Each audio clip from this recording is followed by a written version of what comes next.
नमस्कार, आप देख रहे हैं सहारा समय का समय डिजिटल और मैं हूं आपके साथ सैयद मिराज। कहते हैं कि सियासी गलियारों में कभी खामोशी नहीं रहती, कोई ना कोई ऐसी बात निकलती है जो चर्चा का विषय बनती है। और इस बार भी उस गलियारे से एक ऐसी बात निकली है जो चर्चा का विषय बन रही है। और ये बात है 26 जून 2024 को होने वाला भारत में पहली बार स्पीकर पद के लिए चुनाव। यानी कि कल की तारीख भारत की तारीख में बहुत ज़्यादा अहमियत रखती है। हमेशा उस तारीख को याद रखा जाएगा।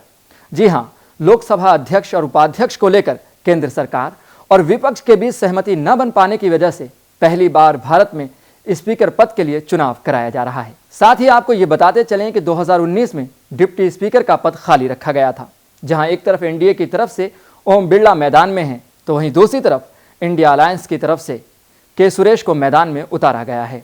सभी की नजरें कल की तारीख पर होंगी। आइए देखते हैं ये खास रिपोर्ट। लोकसभा अध्यक्ष और उपाध्यक्ष को लेकर केंद्र सरकार और विपक्ष के बीच कोई सहमति नहीं बन पाई, जिसके बाद विपक्ष ने अपना उम्मीदवार उतारने का फैसला किया है। एक तरफ एनडीए की ओर से ओम बिरला मैदान में हैं, तो दूसरी तरफ इंडिया अलायंस की ओर से कांग्रेस सांसद के सुरेश ने स्पीकर पद के लिए नामांकन पत्र दाखिल किया है। इतिहास में यह पहली बार होगा जब स्पीकर पद के लिए चुनाव होगा।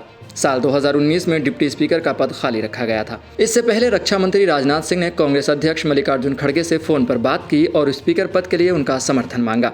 राहुल गांधी ने कहा कि विपक्ष स्पीकर पद का समर्थन करने को तैयार है, लेकिन डिप्टी स्पीकर का पद विपक्ष को मिलना चाहिए। लेकिन इस पर राजनाथ सिंह की ओर से कोई जवाब नहीं आया। इससे पहले राहुल गांधी ने अपने बयान में कहा कि मल्लिकार्जुन खड़गे को राजनाथ सिंह का फोन आया। उन्होंने कहा कि आप हमारे स्पीकर का समर्थन करें। पूरे विपक्ष ने साफ कहा है कि हम स्पीकर का समर्थन करेंगे, लेकिन डिप्टी स्पीकर का पद विपक्ष को मिलना चाहिए।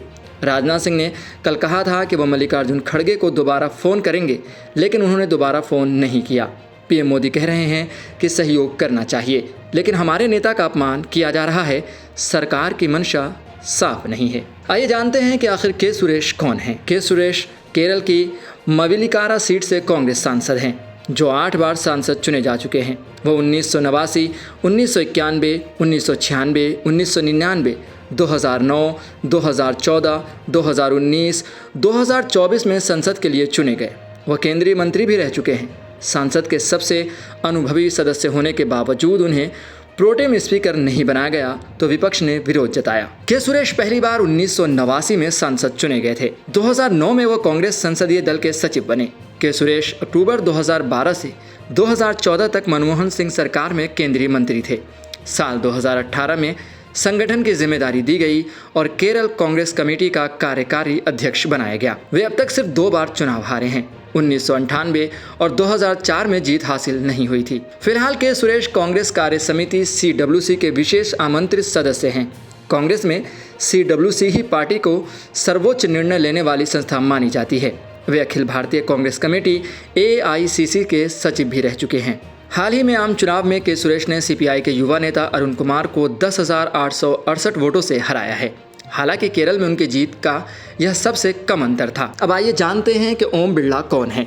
ओम बिरला राजस्थान के कोटा बूंदी संसदीय क्षेत्र से सांसद हैं और उन्हें तीसरी बार लोकसभा के लिए चुना गया है। बिरला 2009 से लोकसभा स्पीकर का पद संभाल रहे हैं। बिरला का राजनीतिक सफर 1991 में भारतीय जनता पार्टी के सदस्य के रूप में शुरू हुआ था, जब वे राजस्थान विधानसभा के लिए पहली बार निर्वाचित हुए थे।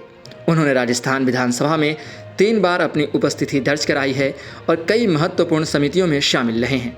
बिरला की छवि एक संवेदनशील और जनसेवी नेता की रही है, जो सामाजिक और सांस्कृतिक गतिविधियों में भी सक्रिय रूप से भाग लेते हैं। स्पीकर पद का चुनाव क्यों महत्वपूर्ण है, आइए ये भी जानते हैं। लोकसभा अध्यक्ष का पद भारतीय संसद में अत्यंत महत्वपूर्ण होता है। स्पीकर सदन की कार्यवाही को सुचारू और निष्पक्ष तरीके से चलाने के लिए जिम्मेदार होता है। स्पीकर का चयन एक संवैधानिक प्रक्रिया के तहत होता है और इसके लिए आम सहमति की कोशिश की जाती है, ताकि सदन का संचालन राजनीतिक विवादों से मुक्त रहे। इस बार का स्पीकर पद का चुनाव इसलिए महत्वपूर्ण है क्योंकि यह 72 वर्षों में पहली बार है जब इस पद के लिए चुनाव होगा, जो भारतीय लोकतंत्र के इतिहास में एक नया अध्याय जोड़ता है। लोकसभा स्पीकर के चुनाव के लिए मतदान बुधवार सुबह 11 बजे होगा और उसके बाद नतीजे घोषित किए जाएंगे। इस चुनाव में 543 सदस्य लोकसभा के सभी सदस्य हिस्सा लेंगे और अपने वोट देंगे। इस चुनाव के परिणाम से यह स्पष्ट हो जाएगा कि किस दल का समर्थन अधिक है और कौन सदन का संचालन करेगा। इस चुनाव की पारदर्शिता और निष्पक्षता सुनिश्चित करने के लिए सभी आवश्यक प्रबंध किए गए हैं।